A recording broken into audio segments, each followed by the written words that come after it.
السلام عليكم، مرحبا، كيف حالكم؟ عساكم طيبين. عبد الرحيم معاكم، جيتكم مقطع جديد. تذكرون يا جماعة الخير لما صورت لكم ريناد وقلت لكم ايش رايكم، هل نبيعها او نخليها؟ كثير تعليقات لو ترجعون للفيديو كتبتوا لا يا عبد الرحيم حاول انك تعالجها وحاول انك تخليها، وانا بيني وبينكم ما صورت الفيديو اللي راح الا عشان استشيركم واسوي الشيء اللي انتم تبغونه. وفعلا استمرينا في العلاج واستمرينا في الاهتمام وحاولنا قد ما نقدر ان احنا نخليها تتجاوز اللي هي فيه، لكن للاسف ما صار ولا شيء. قررت اني اصور لكم فيديو واخليكم تشوفون جزء من المعاناة اللي احنا جالسين نعانيها. ريناد للامانة تعبتنا كثير يعني، بس ما نقدر نتخلى عنها. مو بس انتم حبيتوها، حتى انا حبيتها. فكالعادة دق علي هاني عبد الرحيم، ترى ريناد يعني تعبت من جديد. فقلت له اصلا هي متى زانت عشان تتعب؟ فقال لي يلا يا عبد الرحيم تعال احنا ننتظرك. فالحين رايح لهاني وبنشوف يعني نهاية هالافلام مع ريناد.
ها يا هاني، هلا والله. شو الاخبار؟ خير الله يسلمك، شلونك؟ عساك طيب؟ ها هاني، ايش فيها الحلوة؟ هذه طال عمرك عندها واحد من اسنانها طالع عن قلت لنا عن اللي تكلمت عنها من قبل. ايه صحيح. حاليا ما زين. تقدر تاكل، اغلب شيء تبلع، ايه ما يستفيد الهضم بالبلع. انزين. وجالسين نمشي عليها على كورس من المغذيات ومن الابر عشان تعويض لها، لان شوف كيف صارت الحين، شوف الجفاف. ايه مساوحنا لان كله بسبب البلع. انزين. عرفت؟ ما تستفيد من الاكل. ما تستفيد من الاكل. طيب شو الحل؟ الحل طال عمرك بس مغذيات وبعدين؟ لا، مو بس مغذيات، في مغذيات، في ادويه، في له خطه علاجيه تمشي عليها، سواء في المشي سواء في الركض، دائما كذا. بس هي تعبت حيل يعني، حتى اكلها مو بقادر، حتى بلع ما يمكن نفسيا تعبانه ولا ما له شغل؟ لا ما له شغل. ما له شغل. انزين هاني، نبيعها خلاص ولا شلون؟ والله انا قريت التعليقات. اي والله اكثرهم يقولك لا تبيع وزي كذا، وهذا احنا والله باذلين جهد. شوف كم رجال حوض 4 رجاجيل. اي والله عليها. اي والله عرفتوا على ترى يجون الصباح يجون في الليل، بس ان الوقت حق التصوير يفضل هالوقت.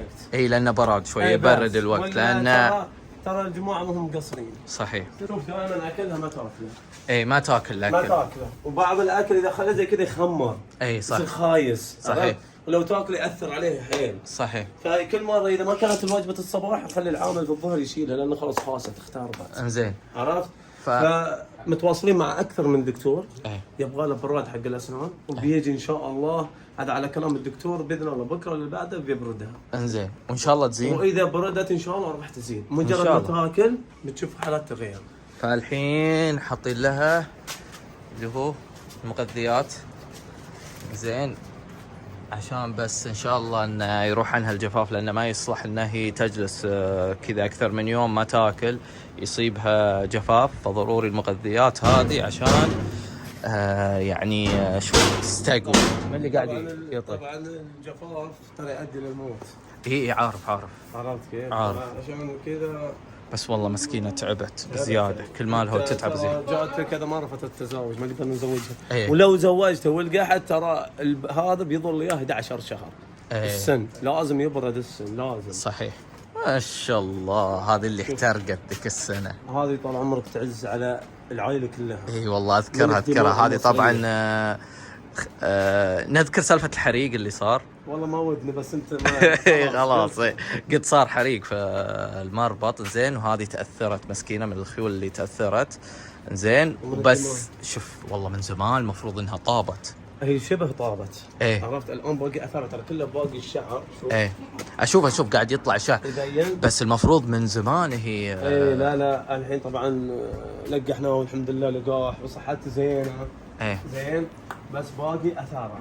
ايه شوف باقي اثره بس يطلع لها شعر ان شاء الله زي كذا. طبعا هذه من الدماء المصريه. ايه دمها جدا قوي اللي يفهم للدم. طبعا هذه بنت الريان على طول. بنت الريان سامع في ذا الريان مصري بيور على ايه. طول ما في. طبعا هذه غاليه علينا ملدينها طبعا، بس انت الحين جيت وكشفتها. ترى خشينها عن الناس. لا هذه لان كل مره اجي اشوفها، شفتها في المربط اكثر من مره زين، والحين جيت شفتها هنا. هاني هلا كم مغذي تحتاجه هي؟ كمل لي اخوك الواحد. 5 لتر بعد. 5 لتر كل بين يومين 3 تعلق عليها 5، يعني اقل شيء بلها 15 لتر. 15 لتر وان شاء الله انه خلاص يعتبر ان هذا وجبتها. هذا خافض حراره مسكن علم. ايه. شيك حرارتها اذا امورها طيبه ما تحتاج خفض حراره.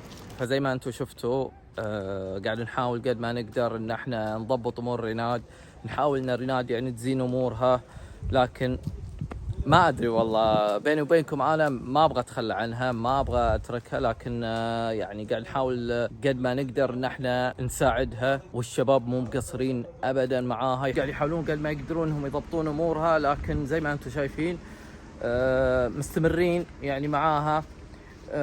كل مرة اقول ودي اني خلاص يعني ابيعها، وارجع مرة ثانية اقول حرام، ودي حتى لو ببيعها بعد ما تزين امورها، لا زانت امورها كذا خلاص بفكر اني ابيعها، بس ما احب اني انا اتخلى عن حيوان وهو تعبان.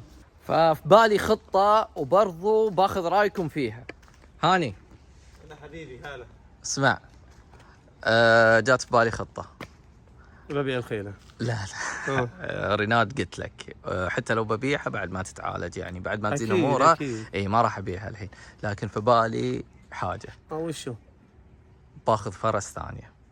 قعد ششاط هذه. اي خلاص لان ريناد تعبت زين، بنستمر ما راح نتخلى عنها، لكن بشوف لي فرس ثانية، بس هالمرة الفرس هذه لازم يعني تكون نسخ لصق من ريناد، نفس اطباعها نفس اخلاقها، فنبغى نبحث زين، وندور على فرس اذا تشبه. موجود الريال والدينار. لا والله مو موجود بيني وبينك. زين، هذه مشكله بعد. ببيع السنوات.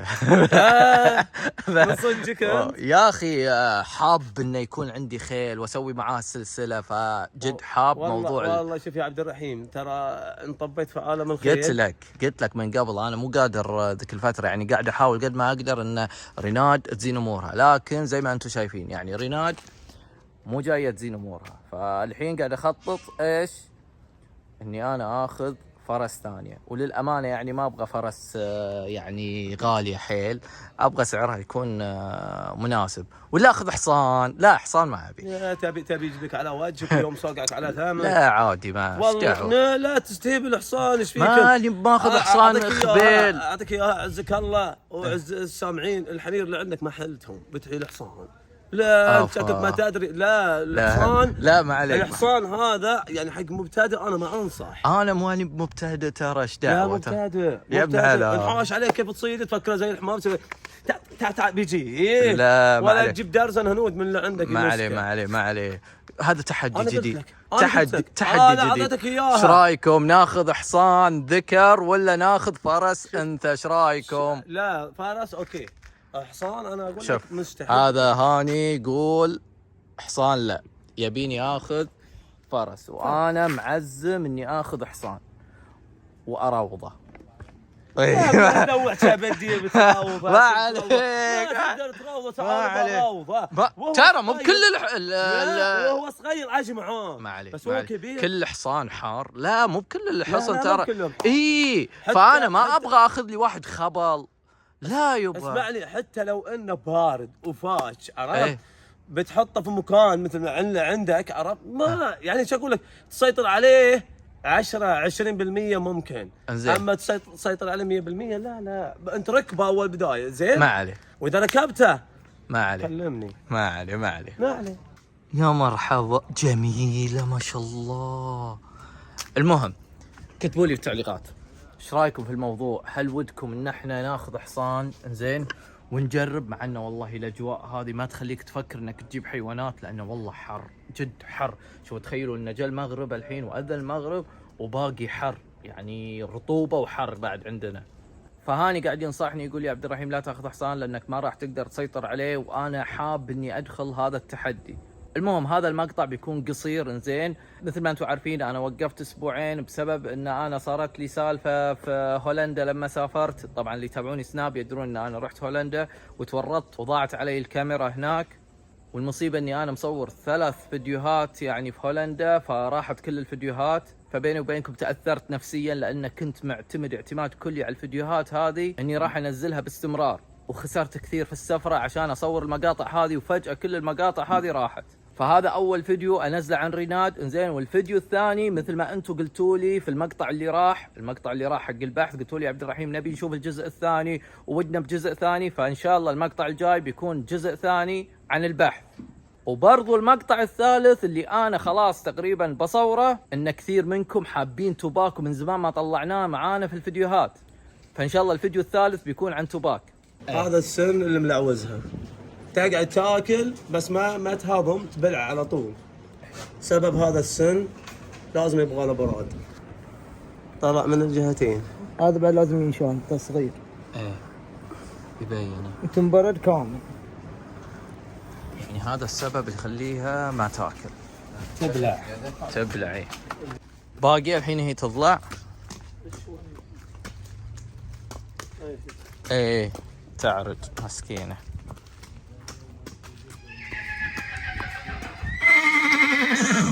ما شاء الله ما شاء الله. بقرا التعليقات يا هاني وبشوف اذا ودهم ناخذ فرس او ناخذ حصان.